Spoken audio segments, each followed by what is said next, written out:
Olá, queridos, a paz do Senhor Jesus. Que bom que nós estamos aqui para mais uma pré-aula da nossa Escola Bíblica Dominical.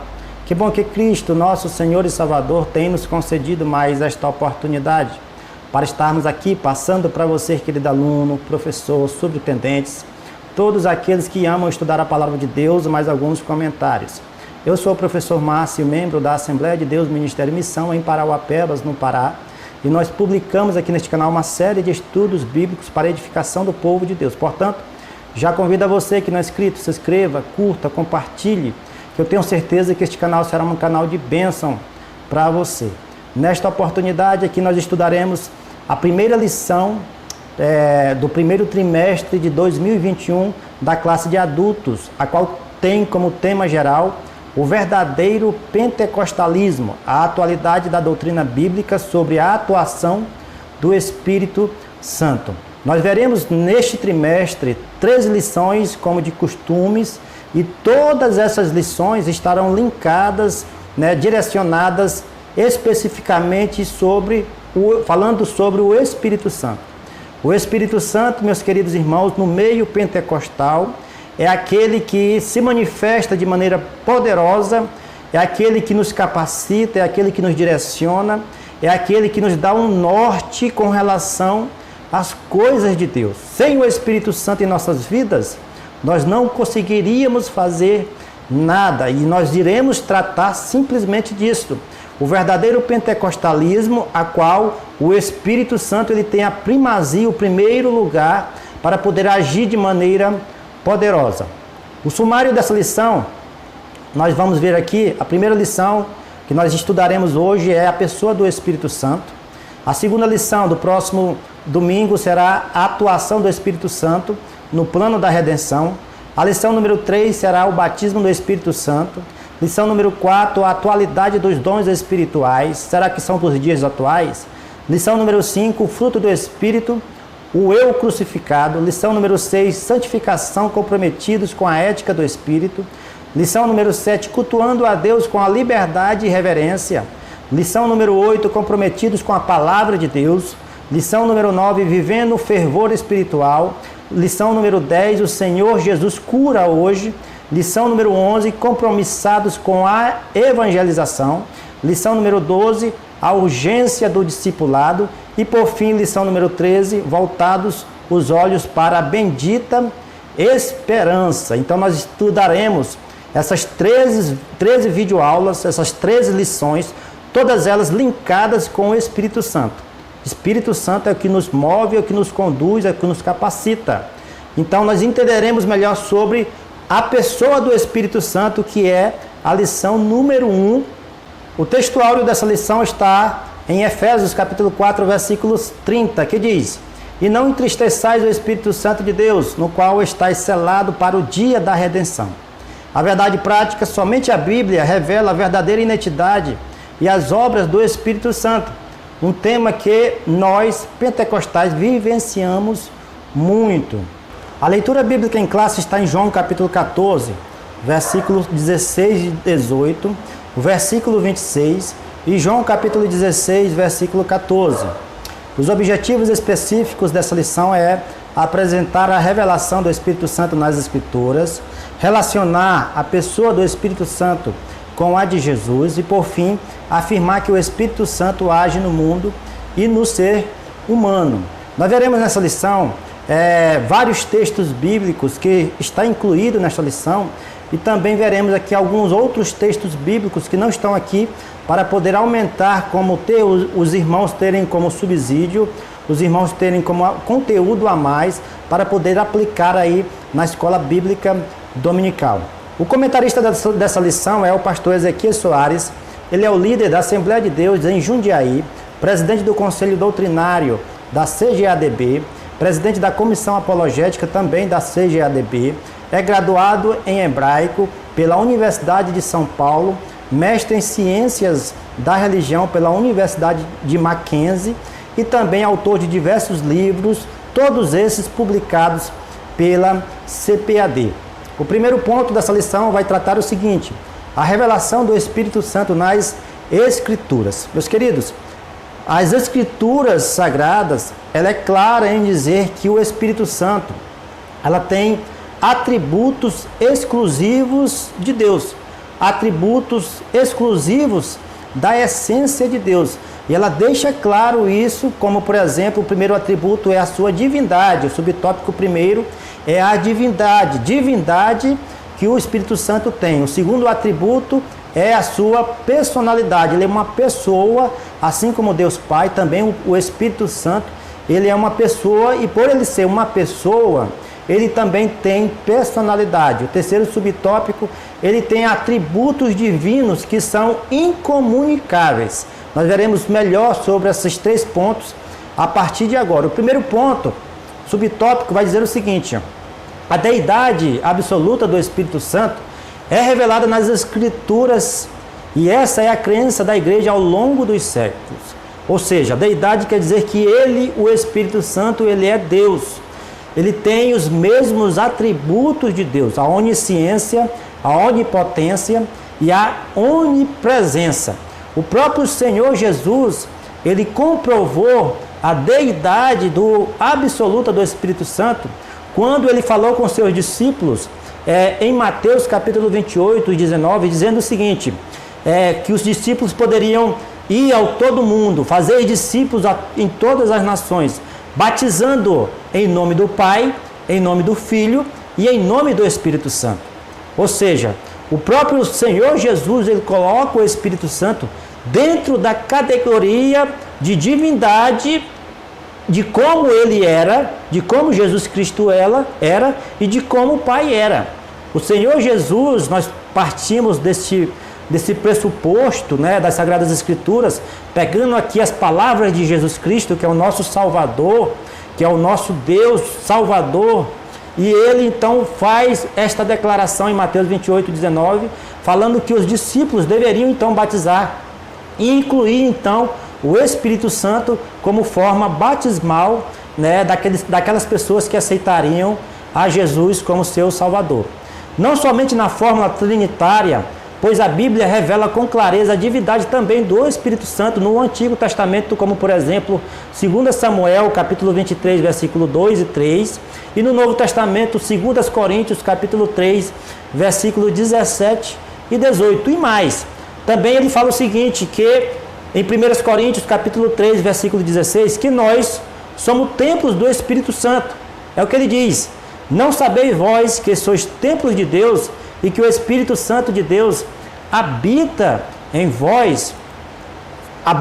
Então o Espírito Santo, ele faz parte da divindade, porque ele está em todos os crentes do Brasil, em todos os crentes do mundo, provando então a sua onipresença, que é um atributo exclusivo, incomunicável de Deus. Em 1 Coríntios também, capítulo 6, versículo 19, vai dizer: ou não sabeis que o vosso corpo é templo do Espírito Santo, que habita em vós, proveniente de Deus, e que não sois de vós mesmos? O próprio Espírito Santo agora, a partir do momento que nós aceitamos a Jesus Cristo como nosso único e suficiente Salvador, ele nos conduz agora para a glorificação de Jesus, para a glorificação do Pai. Ainda no primeiro subtópico, nós temos aqui em Atos capítulo 5, o versículo 3 e 4, uma alternância que está escrita em Atos capítulo 5, a partir do versículo 3, que diz o seguinte: então perguntou Pedro: Ananias, como você permitiu que Satanás enchesse o seu coração a ponto de você mentir ao Espírito Santo e guardar para si uma parte de dinheiro que foi recebida pela propriedade e não lhe pertencia, e depois vendida, o dinheiro não estava em seu poder?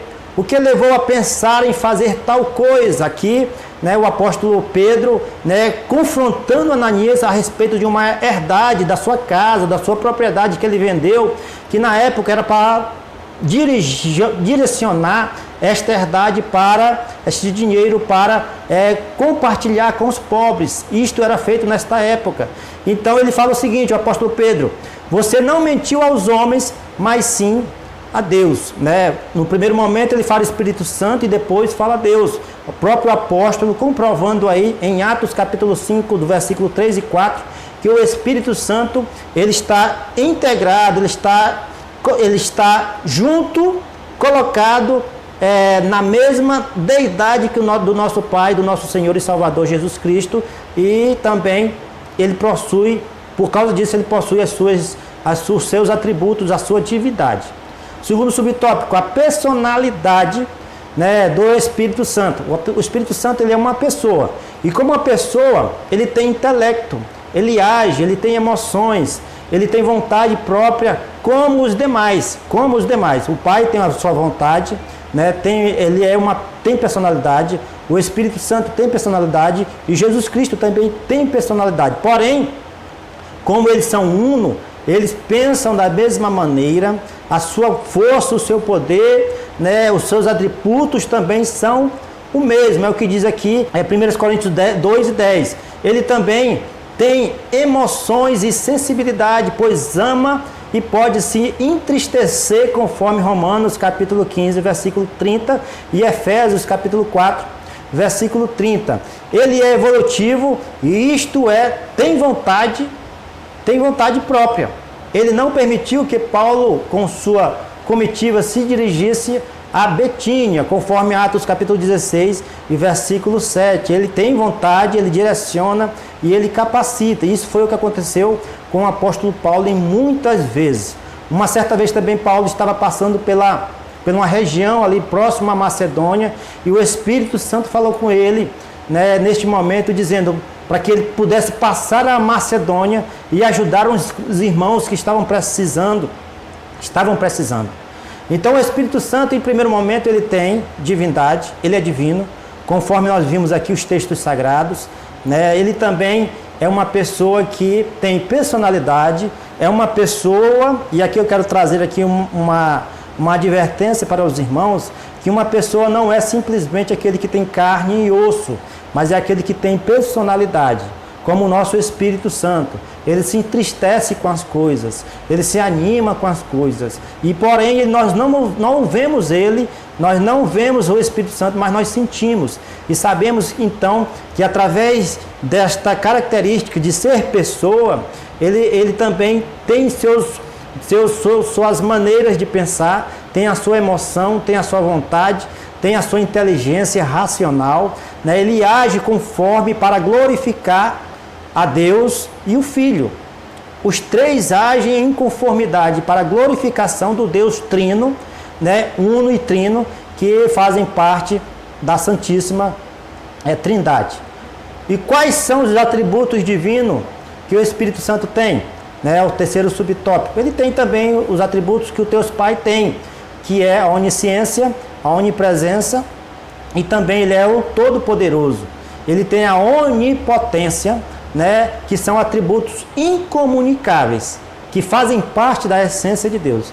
E os atributos comunicáveis que ele tem são naturais, são metafísicos, né, que quer dizer que ele tem o poder de fazer milagres e prodígios no poder do Espírito Santo, conforme Romanos capítulo 15, versículo 19. Na esfera natural, o Espírito Santo tem poder de fazer o sobrenatural, de fazer milagres, assim também como Deus Pai e assim também como Jesus. Ele é a fonte de poder e milagres, conforme Mateus capítulo 12, versículo 28 e Atos capítulo 2, versículo 4, onde o Espírito desceu sobre aqueles 120 irmãos que estavam ali no cenáculo, e todos foram cheios do Espírito Santo, e todos começaram a pregar com ousadia e fazer grandes milagres, sinais e maravilhas a partir deste momento. O Espírito Santo também ele conhece todas as coisas, até as profundezas de Deus, conforme 1 Coríntios capítulo 2, 10 e 11. Ele conhece o profundo e escondido do próprio Deus, porque ele está dentro de Deus. Ele é o Espírito que saiu de Deus. E assim como ele saiu de Deus, ele também está dentro de nós, nos capacitando, nos conduzindo a fazer a vontade de Deus, a fazer de acordo com a vontade do Senhor. Ele conhece as profundezas de Deus. Ele também tem um coração humano, conforme Ezequiel, capítulo 11, versículo 5. Não é este coração de carne que nós temos, mas é um coração que é sensível, Um coração, quando a palavra de Deus fala em coração, ela está se referindo ao interior do ser humano. Ao interior do ser humano que é capaz de, através do interior, brotar coisas boas para Deus, né? Ele também é capaz de entender as coisas e ver as coisas futuras, conforme João capítulo 16, versículo 13, porque por isto que ele é um ser onisciente. Ele está no presente, no passado e no futuro. Ele consegue compreender todas as coisas. E em Hebreus capítulo 9, versículo 14, vai dizer também que ele é um espírito eterno, que tem a eternidade de Deus. Ele tem a eternidade do Filho e ele tem também a eternidade do Pai, porque os três são um. Ele também age com poder e autoridade, é o que diz, para mudar a terra, para poder modificar a terra, para poder transformar a terra, conforme Salmos capítulo 104, versículo 30. Também ele é o nosso Salvador, né? É o que está escrito em Efésios capítulo 1, versículo 13, onde diz que ele é o selo, né? Que nós fomos selados com o Espírito Santo da promessa. E este selo, meus queridos irmãos, é quem nos garantirá de um dia estarmos com o Senhor nos ares. Primeiro ponto da nossa lição, trabalhamos aqui os 3 subtópicos da nossa lição. Eu espero ter ficado claro para os queridos irmãos, né, sobre estes tópicos, né? E nós passaremos agora para o segundo ponto, a qual vai tratar sobre o Espírito Santo e Jesus Cristo. Agora, já estudamos diversas vezes sobre a Santíssima Trindade, Deus Pai, Deus Filho e Deus Espírito Santo. O Senhor Jesus é o Espírito e o Espírito Santo são um só Deus, juntamente com o Pai, visto que a Trindade é a união de 3 pessoas distintas, mas todas essas 3 pessoas, eles têm a mesma glória, recebem igualmente a mesma glória, o mesmo poder e a mesma majestade. O primeiro vai tratar sobre pericórese. É um termo teológico desconhecido no meio evangélico, que a expressão relativa tem relação com a intratrinitariana do Pai, do Filho e do Espírito Santo, ou seja, a habitação das pessoas da Trindade de uma na outra. O Espírito Santo, como eu falei no início, ele habita dentro do Pai e ele habita dentro do Filho. O Espírito Santo, todos eles têm o Espírito Santo em seu coração. E o Espírito Santo age de maneira poderosa para glorificar o Pai, para glorificar o Filho e para a glorificação do próprio Espírito Santo. O Espírito Santo de Deus. Cada pessoa está nas outras e cada uma se dá nas 2 outras. Ou seja, eles estão intimamente ligados entre si. Eles estão intimamente ligados na vontade, no seu modo de pensar, na sua maneira de agir, no seu poder, na sua autoridade. Intimamente o Espírito Santo está assim. É o que Jesus falou em João capítulo 14, versículo 10. Não crês que eu estou no Pai e o Pai está em mim?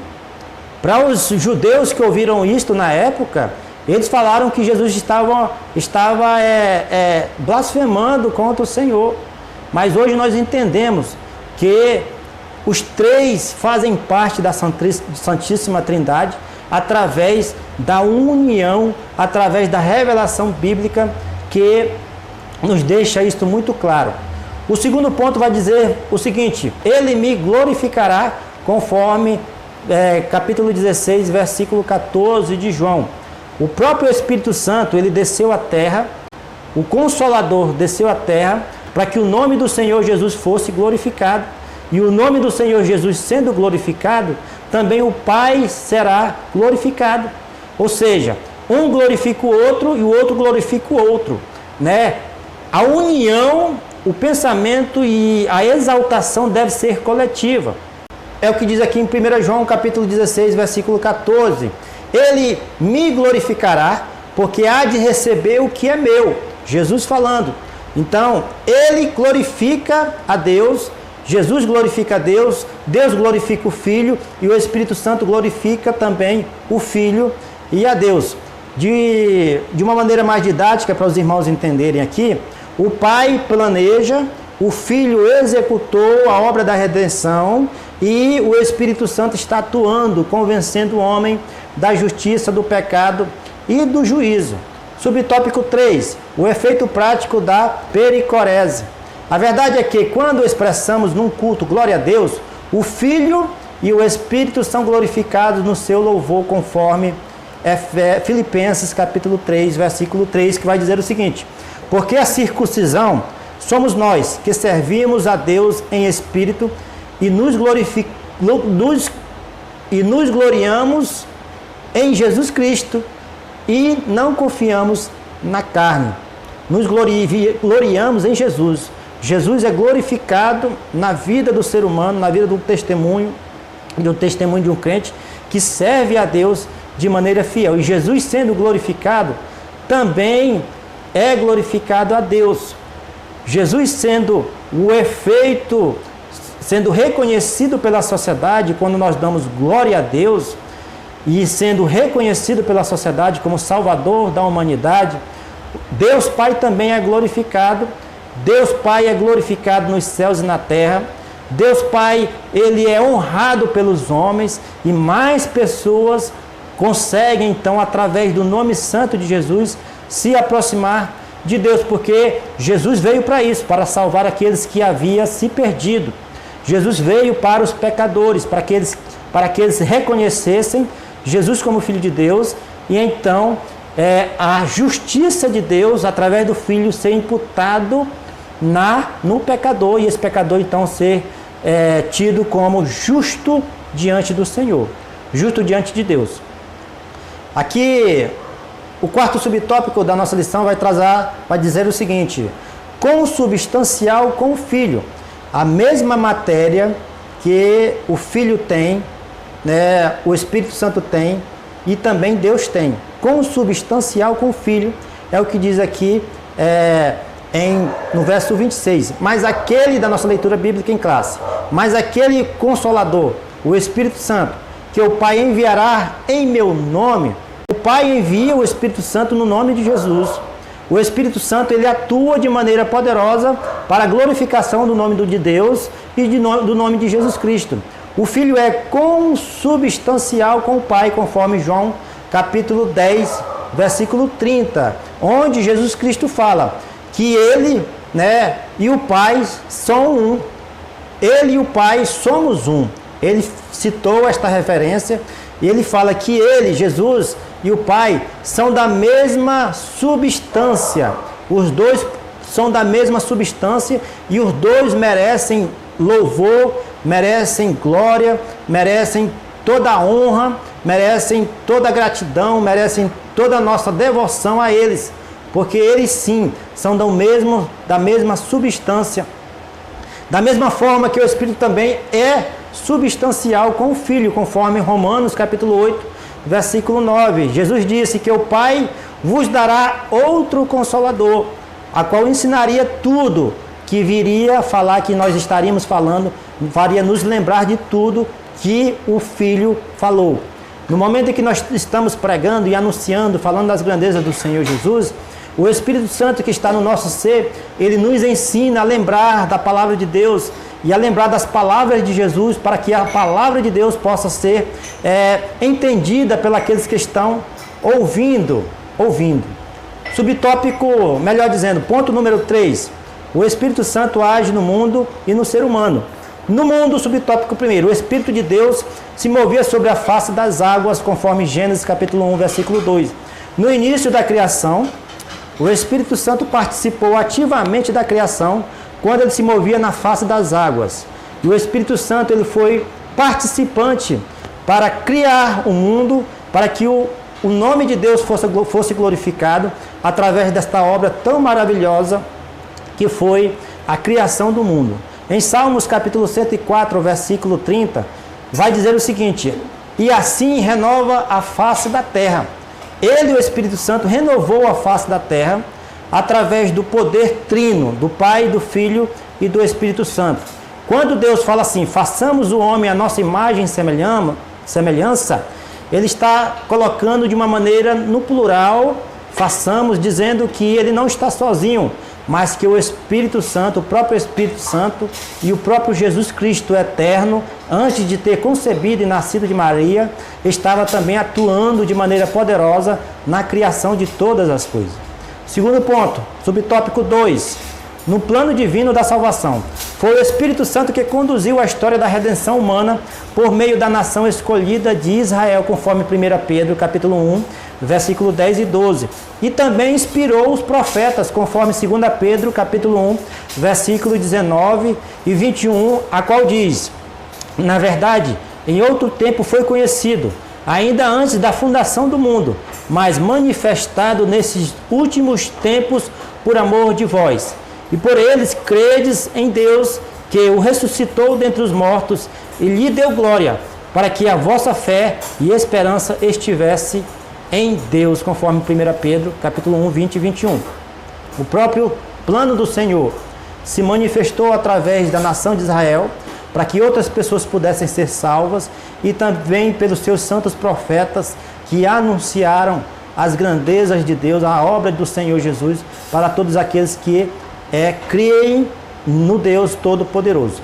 O Espírito é a primeira pessoa com que o pecador tem contato quando vem a Cristo.